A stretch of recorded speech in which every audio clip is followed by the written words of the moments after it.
नाजरीन आदाब। प्रोग्राम रोजगार से कामयाबी तक में मैं उज़मा जाफरी आप सबका पुरखुलूस खैर मकदम करती हूँ।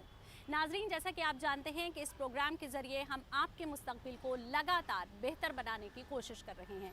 इस प्रोग्राम के तहत ना हम आपको सिर्फ अलग अलग तालीमी मैदानात से हमवार कराते हैं, बल्कि एक ऐसी शख्सियत से भी रूबरू कराते हैं जिससे मिलकर आगे चलकर आप भी कामयाबी की मिसाल बन सकें।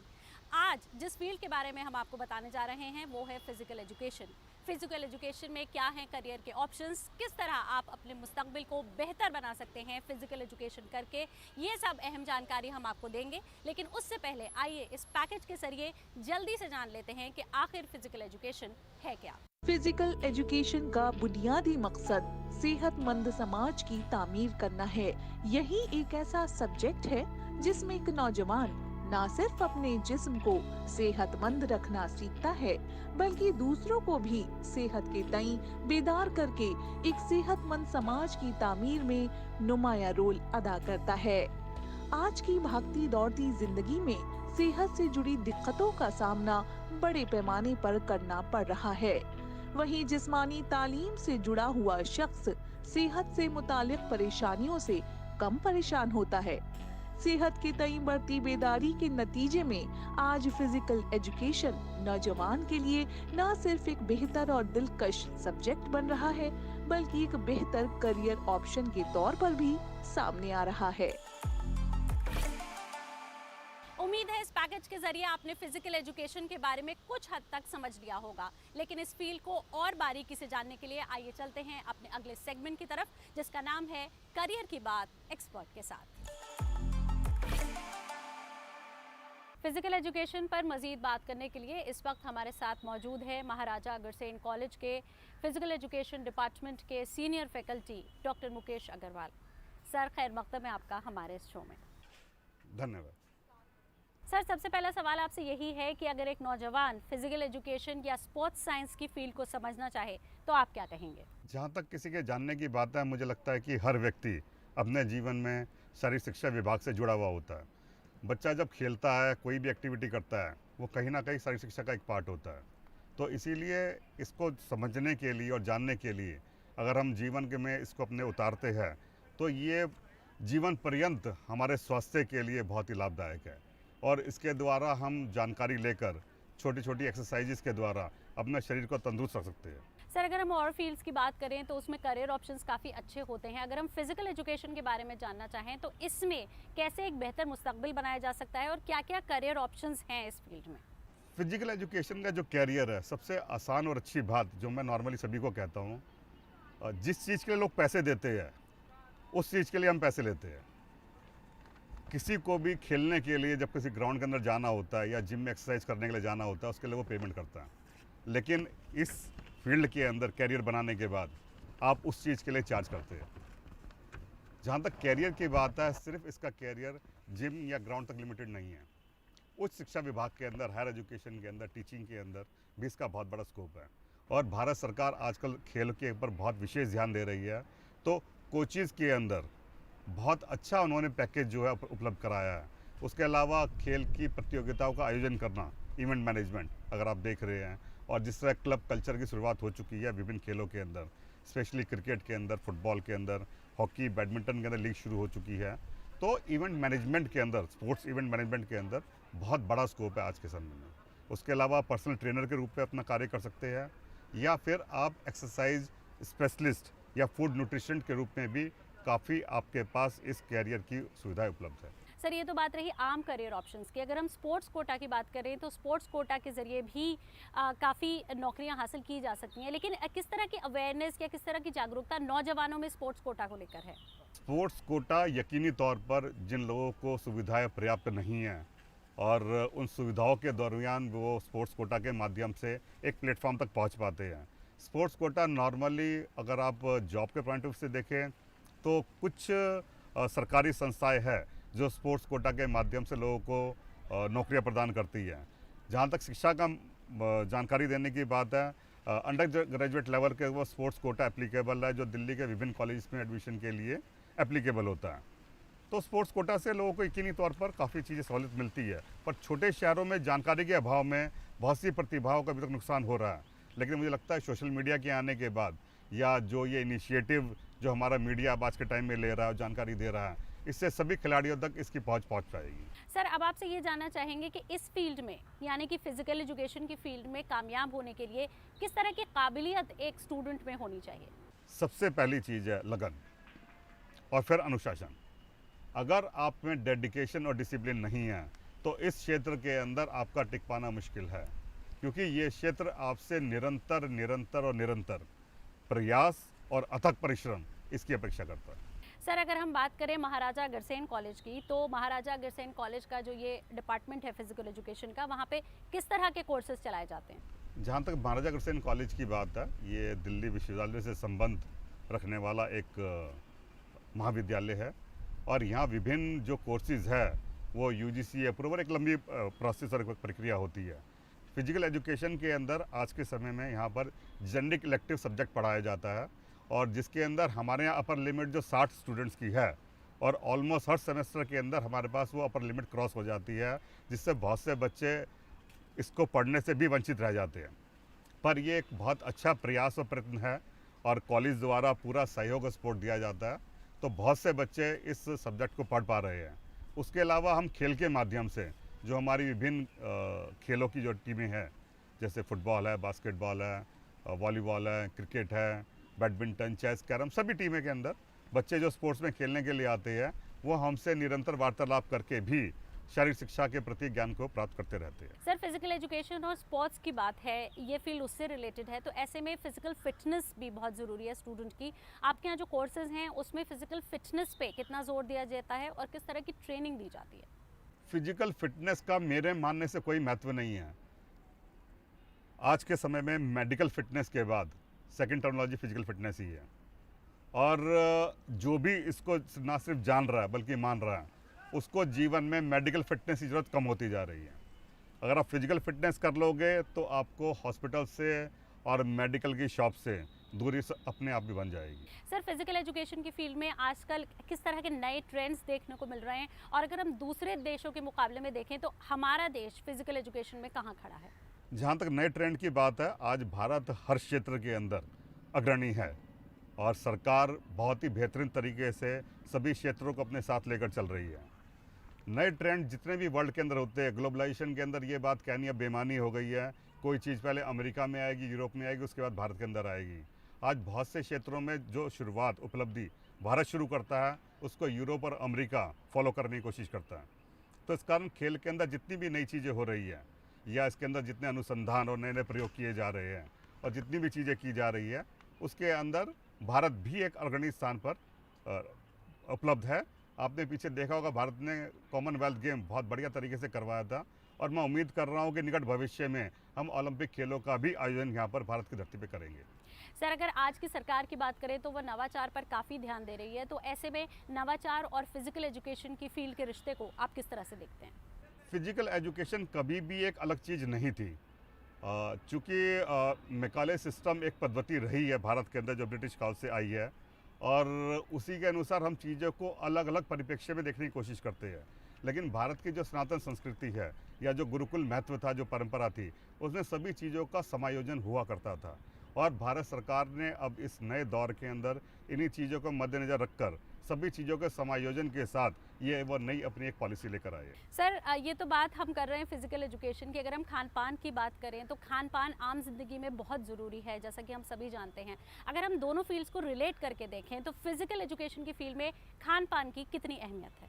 निश्चित तौर पर अगर आप सिर्फ फिजिकल एजुकेशन की बात करते हैं तो मैं शायद ये नहीं कहूँगा कि बहुत ज़्यादा आपको एक विशिष्ट शैली का खान पान लेना ज़रूरत है, लेकिन जिन खिलाड़ियों को अंतर्राष्ट्रीय स्तर पर उपलब्धि प्राप्त करनी है या देश का नाम रोशन करना है, यकीनी तौर पर उन्हें अपने खान पान का विशेष ध्यान रखना पड़ता है और अपनी बहुत सी चीज़ें जो उन्हें आकर्षित करती है उनसे दूर रहना पड़ता है। सर, अगर हम इंटरनेशनल लेवल पे बात करें तो जो इंटरनेशनल लेवल पे गेम्स होते हैं, ओलंपिक्स हो या फिर कॉमनवेल्थ हो, तो ऐसे में भारत कहीं ना कहीं थोड़ा सा पीछे है पदक लाने में।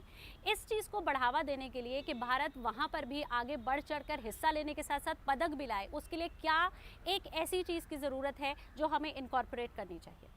देखिए, ये तो एक बड़ा विचित्र सवाल है, क्योंकि अगर हम 192 देशों की टैली को देखें जो ओलंपिक में पार्टिसिपेट करती है, और हम ये देखें कि हमारे से ऊपर इतने देश है, पर हम ये भी देखें हमारे नीचे कितने देश है। और ऐसा नहीं है जिन देशों के पदक नहीं आते वहाँ प्रतिभाशाली खिलाड़ी नहीं होते। पदक जीतना एक अलग बात होती है, एक अलग दृष्टिकोण होता है। मेरा हमेशा मानना है खेलना बहुत महत्वपूर्ण है। इंसान खेले, दिलो जान से खेले। पदक अगर नहीं भी आता तो वो देश के लिए परेशानी की बात नहीं है, लेकिन अगर देश का हर छात्र छात्राएं युवा खेल में इन्वॉल्व होता है, वो शायद देश के लिए किसी पदक जीतने से बहुत बड़ी बात होती है। सर, अगर हम जेंडर की बात करें तो कहीं ना कहीं लड़कियां इस फील्ड में कुछ पीछे हैं, तो लड़कियों को भी इस फील्ड में आगे बढ़ावा देने के लिए किस तरह की प्रोग्राम्स चलाने चाहिए या फिर कौन सी ऐसी फैसिलिटीज़ उनको देनी चाहिए कि लड़कियां भी इस फील्ड में आगे बढ़ चढ़कर हिस्सा लें? देखिए, मेरा हमेशा ये मानना है, ये जो एक विचारधारा है, लड़के लड़कियों से अलग है, लड़कियां लड़कों से अलग हैं, या लड़कियां लड़कों से आगे निकल जाए, लड़के लड़कियों से आगे रह रहे हैं, या समाज के अंदर किसी एक को विशेष प्रतिनिधित्व दिया जा रहा है, मैं इसके हकदार नहीं हूँ। चाहे वो लड़का है चाहे लड़की है, जिसको भी जो सुविधाएं चाहिए, महाराजा अग्रसेन कॉलेज का स्पोर्ट्स डिपार्टमेंट सबको इक्वली ट्रीट करता है, इक्वली कैटर करता है और सबको एक आंख से ही देखता है। सर, अब आखिरी सवाल आपसे यही जानना चाहेंगे कि जो नौजवान लड़के और लड़कियां इस फील्ड में आगे आके अपना करियर ऑप्शन बनाना चाहते हैं, उनके लिए आप क्या सलाह देना चाहेंगे? देखिए, जो भी इस फील्ड में कैरियर बनाना चाहता है, मैंने पीछे भी कहा कि डेडिकेशन और डिसिप्लिन इसके बहुत इंपॉर्टेंट पार्ट है।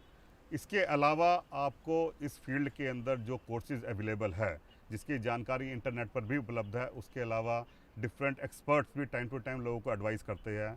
इस विभाग के अंदर, शारीरिक शिक्षा विभाग के अंदर या फिजिकल एजुकेशन डिपार्टमेंट के अंदर बीपीएड का कोर्स होता है, एमपीएड का कोर्स होता है, एमफिल पीएचडी का प्रावधान है। उसके अलावा एनआईएस कोचिंग की भी एक संस्था है जो कि एनआईएस का 1 साल का सर्टिफिकेट कोर्स कराती है, और भी विभिन्न जो एसोसिएशन और फेडरेशंस है वो भी time to time different courses को रन कराती है।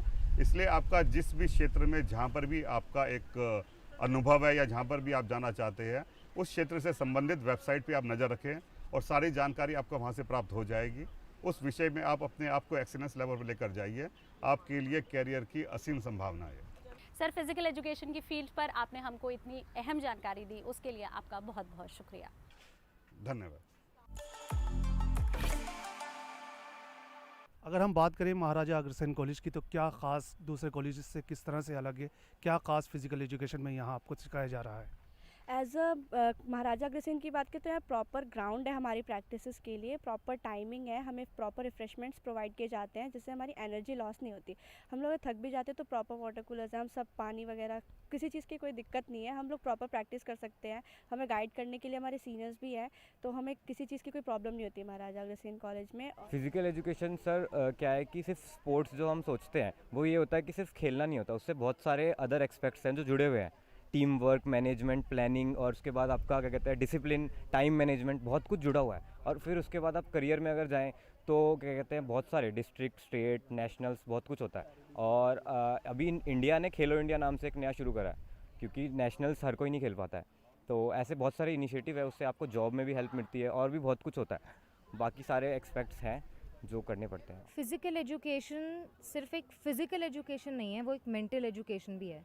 फ़िज़िकल एजुकेशन से हम लोग सिर्फ एक एक्स्ट्रा स्किल तो डेवलप कर ही रहे हैं, जैसे अगर कोई फ़ुटबॉल खेलता है तो उसमें फ़ुटबॉल की स्किल है, उसका एक करियर पाथ अकेला अलग बन जाता है, एक एज अ या तो फुटबॉल प्लेयर या फिर एज अ फुटबॉल कोच।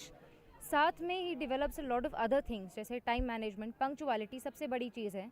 ये तो सबने सुना ही है, कहते भी हैं, एंड इट इज़ ट्रू कि स्पोर्ट्स पर्सन जितने भी होते हैं सबसे ज़्यादा पंक्चुअल होते हैं, डिसिप्लिन आता है इससे। एंड सबसे बड़ी बात यह है कि स्पोर्ट्स से ना कंसंट्रेशन बहुत ज़्यादा बढ़ती है, कंसंट्रेशन लेवल बहुत ज़्यादा बढ़ता है। बहुत सारे फ़र्क देखे हैं मैंने पर्सनली। जैसे मैं एक बहुत पंक्चुअल इंसान नहीं थी बचपन से ही, बट यहाँ पे आने के बाद सिर्फ इतना ही नहीं कि मतलब कॉलेज में रिस्पॉन्सिबिलिटी, इट्स कि एक क्राउड होता है जो साथ में आपको इनक्रेज करता है। हमारे टीचर्स स्पेशली वो बहुत इनक्रेजिंग है, एंड जितने भी हम एक्टिविटीज़ में इन्वॉल्व होते हैं वो हमें बहुत कुछ सिखाया है। इनफैक्ट महाराजा अग्रसेन कॉलेज में आप किसी भी डोमेन में देखें, चाहे एक्स्ट्रा करिकुलर, को करिकुलर या स्पोर्ट्स, हर जगह में बहुत ज़्यादा इनक्रेज किया जाता है स्टूडेंट्स को। एंड जब वो इनक्रेज करता है तो मैंने सबसे ज़्यादा पंक्चुअलिटी देखी है, एक डिसिप्लिन देखा है अपने अंदर, एंड मैं लोगों से और खुल के बात करने लगी हूँ। जैसे कम्युनिकेशन में कई बार ऑकवर्ड हो जाती है, लोगों से चुप हो जाती थी पहले, बट यहाँ आने के बाद स्पेशली ये सब चीज़ों में इन्वॉल्व होने के बाद मैंने खुद को एक डेवलप इंसान देखा है।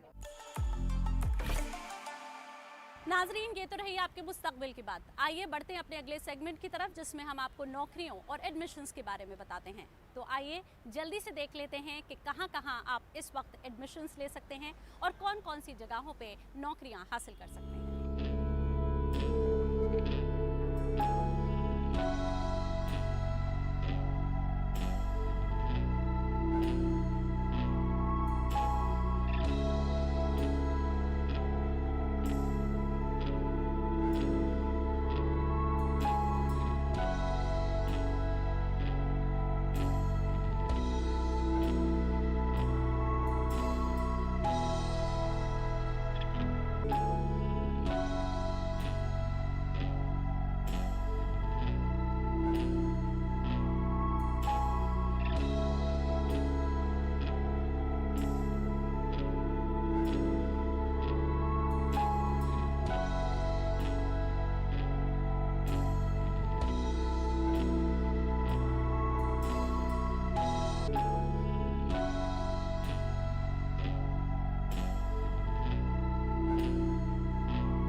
और अब वक्त है हमारे अगले सेगमेंट का, जिसका नाम है कामयाब हिंदुस्तान। कामयाब हिंदुस्तान के तहत आज हम आपकी मुलाकात करा रहे हैं National Institute of Educational Planning and Administration के vice chancellor professor NV Varghese से। तो आइए जानते हैं प्रोफेसर NV वर्गीस का कामयाब सफर। कामयाब हिंदुस्तान के तहत आज हम आपको मिलाते हैं एक कामयाब शख्सियत से, और आज की जो कामयाब शख्सियत हैं वो हैं National Institute of Educational Planning and Administration के vice chancellor professor NV Varghese. Sir, खैर मकदम है आपका हमारे इस शो में।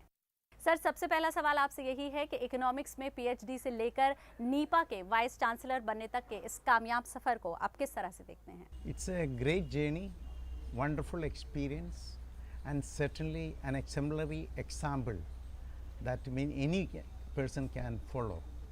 In the sense that I started my career, or I started my life from a small village, from a small government school.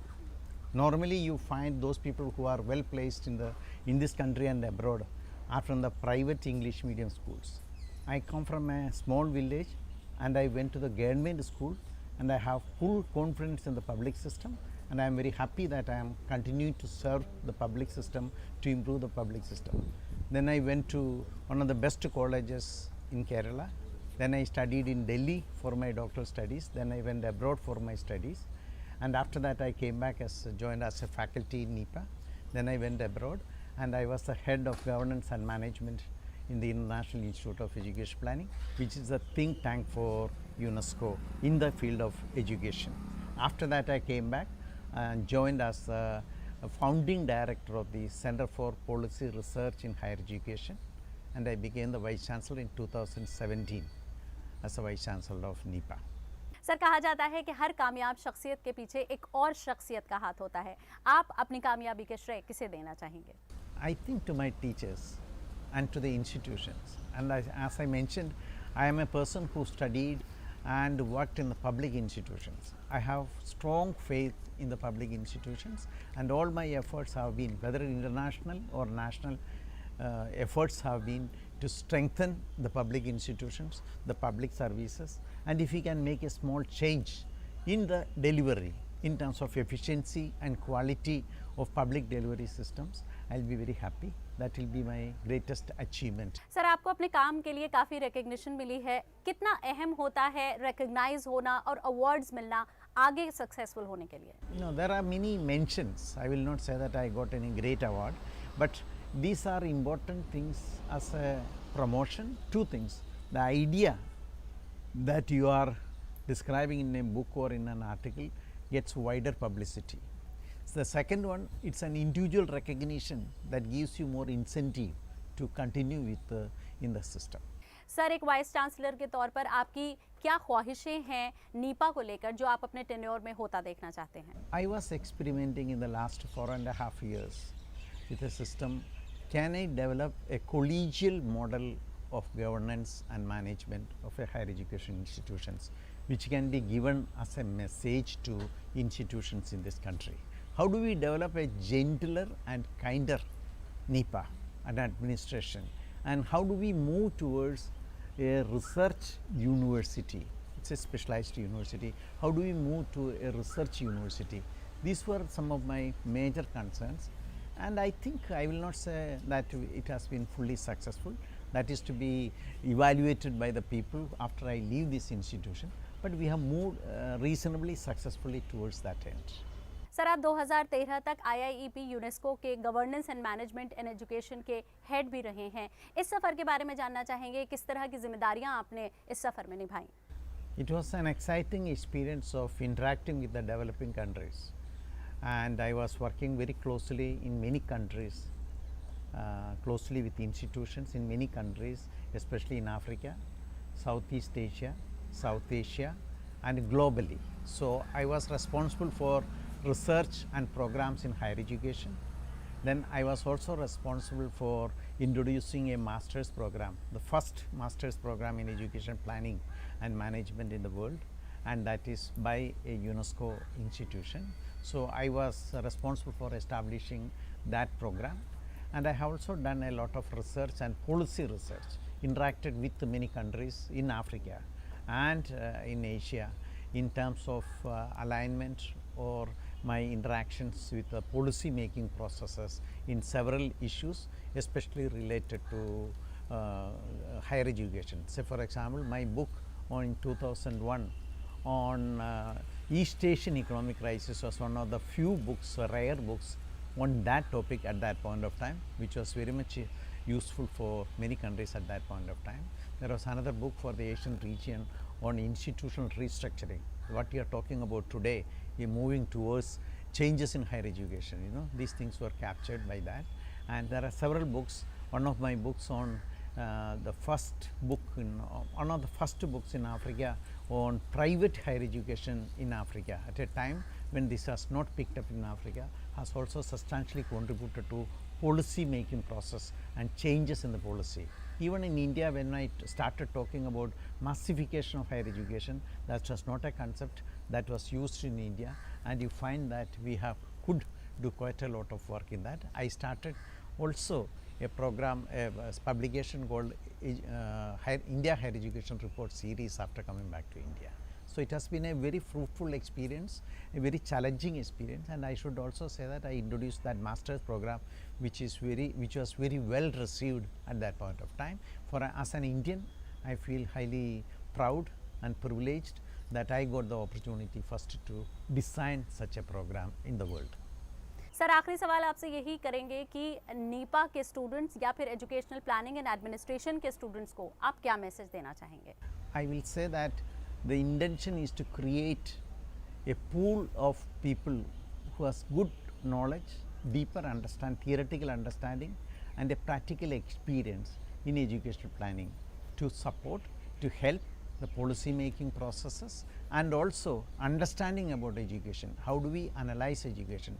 So my request to them is that wherever they are employed, whatever they are trying to do, please try to contribute for the social good, public good, rather than getting tracked down by the corporate sector's incentives. They may be working in the corporate sector, but there is a social responsibility to be charged. So my request to them will be to contribute to the social responsibility that we have, even when we work for our own individual benefits. That will be my. Sir, आपकी इस वक्त एक international meeting चल रही थी, इसके बावजूद आपने हमारे सेगमेंट के लिए खास वक्त निकाला, इसके लिए आपका बहुत बहुत शुक्रिया। Thank you. उम्मीद है आपको हमारी आज की ये खास पेशकश पसंद आई होगी। अगले हफ्ते फिर एक और करियर ऑप्शन के साथ आपके सामने हाजिर होंगे। तब तक के लिए दीजिए इजाज़त। खुदा हाफिज़।